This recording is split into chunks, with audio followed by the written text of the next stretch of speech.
Assalamualaikum warahmatullahi wabarakatuh. Saya Citra Dwi Mustika Ningtyas. Dalam kesempatan kali ini, saya akan membahas tentang globalisasi dan krisis identitas daerah yang diambil dari buku Amitav Acharya chapter 8. Sebelumnya, perlu kita ketahui bahwa identitas daerah dapat dipengaruhi oleh dua hal, yakni oleh faktor internal dan faktor eksternal.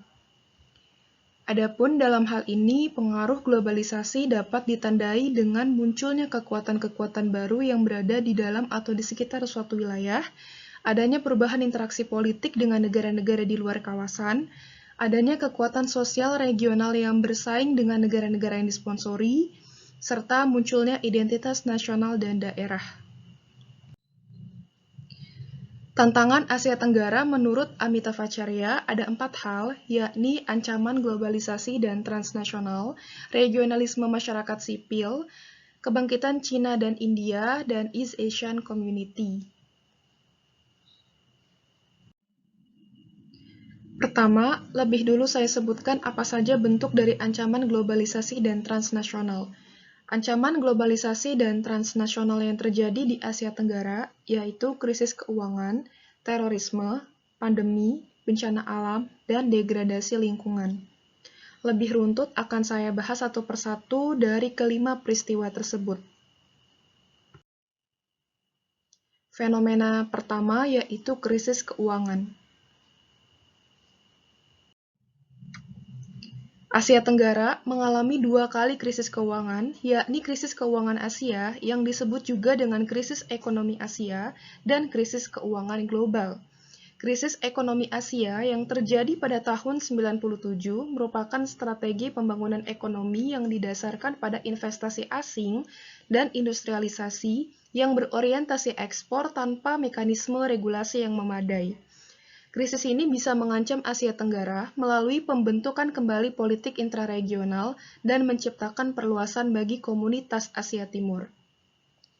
Ancaman lain dari adanya krisis ekonomi Asia di Asia Tenggara adalah merusaknya hubungan intra-Asia Tenggara, memperparah ketegangan bilateral yang laten antara Singapura dan Malaysia, dan merusak kredibilitas ASEAN sebagai instrumen kerjasama regional.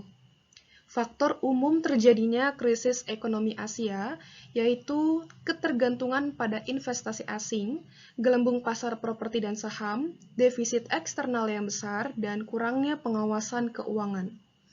Krisis ekonomi mempengaruhi posisi internasional ASEAN, di mana ketergantungan kawasan pada asing modal dan kerentanannya terhadap pasar global dan kekuatan politik menunjukkan batas kekuatan kolektif ASEAN. Sedangkan, krisis keuangan global melibatkan sektor perumahan dan sektor perbankan atau subprime mortgage di AS. Malaysia, Indonesia, Thailand, dan Singapura mengalami penurunan sebesar 32% berdasarkan nilai pasar saham rata-rata pada 3 kuartal pertama tahun 2008. Krisis ini berbeda dengan krisis 97 yang ditandai dengan adanya saling ketergantungan intraregional baik Asia Timur maupun Asia Tenggara. Krisis 2008 ini merupakan indikasi ketergantungan kolektif Asia Tenggara pada negara barat.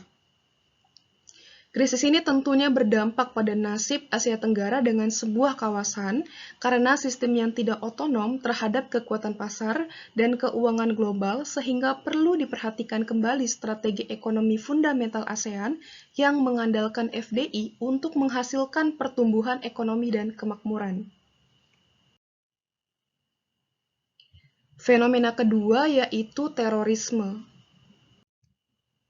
Isu terorisme juga menjadi perhatian di Asia Tenggara setelah serangan teroris pada 11 September 2001 di World Trade Center dan Pentagon di AS. Pemboman yang terjadi di Bali pada Oktober 2002 menjadi ancaman baru di kawasan. Kekalahan Al-Qaeda di Afghanistan sebagai akibat dari serangan AS terhadap rezim Taliban pada Desember 2001 menyebabkan Al-Qaeda mengalihkan perhatian mereka ke Asia Tenggara. Orang-orang dari Asia Tenggara yang telah kembali setelah berlatih dengan Taliban meneruskan kepemimpinan Al-Qaeda untuk serangan teroris ke tempat-tempat hiburan yang sering dikunjungi turis barat. Perkembangan ini membantu salah satu kelompok radikal yang sudah berdiri di Asia Tenggara, yaitu Jamaah Islamiyah atau JI, yang bertujuan untuk membentuk negara Islam Asia Tenggara yang terdiri dari wilayah mayoritas Muslim di Filipina Selatan, Indonesia, Malaysia, Singapura, dan Thailand Selatan, bahkan hingga Australia Utara. ASEAN dengan hal ini tentu semakin memperkuat komitmen dengan negara-negara anggota untuk memerangi terorisme dan membangun kerjasama di berbagai bidang, seperti pertukaran informasi dan langkah-langkah untuk menangani pencucian uang dan migrasi ilegal. Bentuk kerjasama regional dilakukan dengan cara bilateral dengan menyediakan pembagian intelijen dan pelatihan melalui pelatihan dan operasi bersama seperti AS Filipina dan Perjanjian AS Malaysia dalam melawan terorisme. Fenomena ketiga yaitu pandemi. Krisis Severe Acute Respiratory Syndrome atau sindrom pernapasan akut parah di awal tahun 2003 juga menjadi ancaman bagi ASEAN. SARS telah menyerang 8.096 orang di 29 negara dengan total 774 kematian.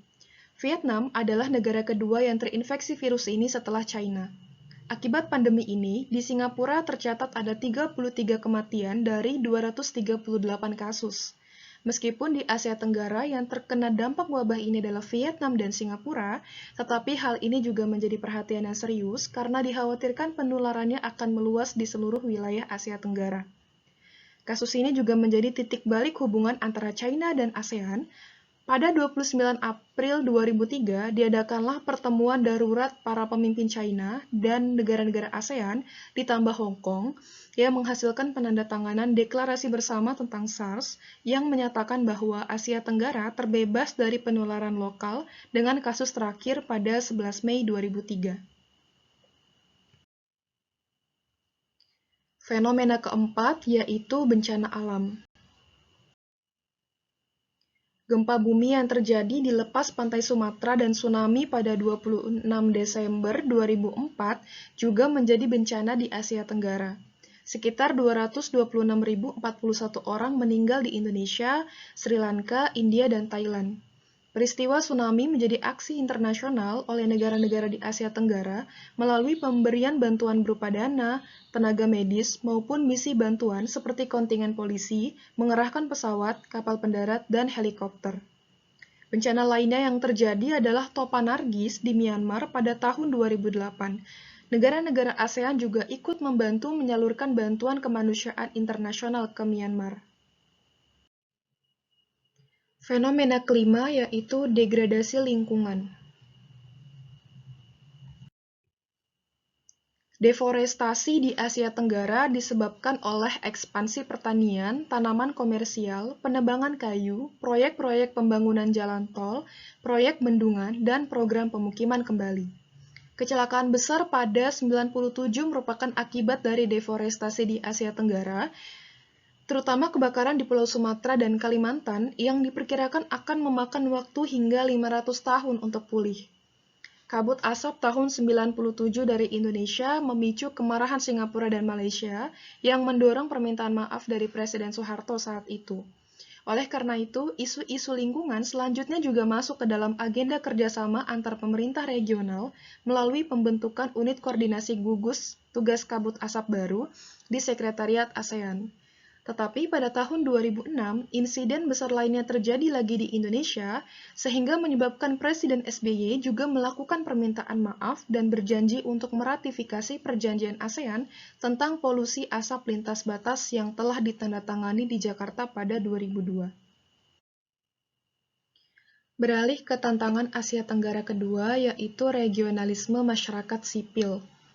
Elemen masyarakat sipil transnasional yang diberdayakan oleh transisi demokrasi di kawasan mempertanyakan legitimasi proyek negara sentris ASEAN.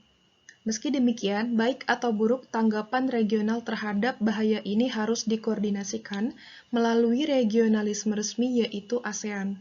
Karena ASEAN adalah lembaga regional yang telah lama berdiri, dan para anggotanya telah mempersiapkan diri untuk menghadapi bahaya transnasional secara multilateral dibandingkan dengan konflik antar negara tradisional.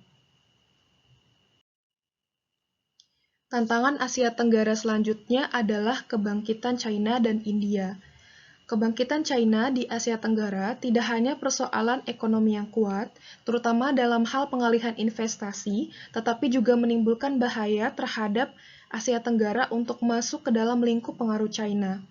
Kebangkitan India juga menambah tantangan bagi identitas Asia Tenggara karena India seperti China yang secara historis menjadi sumber utama pengaruh ide, budaya, ekonomi, dan politik di kawasan Asia Tenggara. Terakhir, tantangan Asia Tenggara yang disebutkan oleh Amitav Acharya adalah East Asian Community atau EAC. Munculnya gagasan komunitas Asia Timur berpotensi masih didominasi oleh China, dan hal ini menjadi tantangan bagi regionalisme Asia Tenggara. Bahaya transnasional seperti ini berdampak pada stabilitas di dalam kawasan serta membutuhkan pengelolaan mekanisme regional yang lebih luas mengenai keutuhan dari kewilayahan Asia Tenggara. Dengan demikian, kesimpulannya adalah ancaman transnasional di Asia Tenggara nyatanya telah menumbuhkan solidaritas yang sangat cepat di ASEAN. Krisis-krisis tersebut juga menantang kedaulatan dan non-intervensi ASEAN terhadap negara-negara di Asia Tenggara sehingga dapat berkontribusi pada pembangunan komunitas regional. Sekian yang dapat saya sampaikan, kurang lebihnya mohon maaf. Terima kasih atas perhatiannya. Wassalamualaikum warahmatullahi wabarakatuh.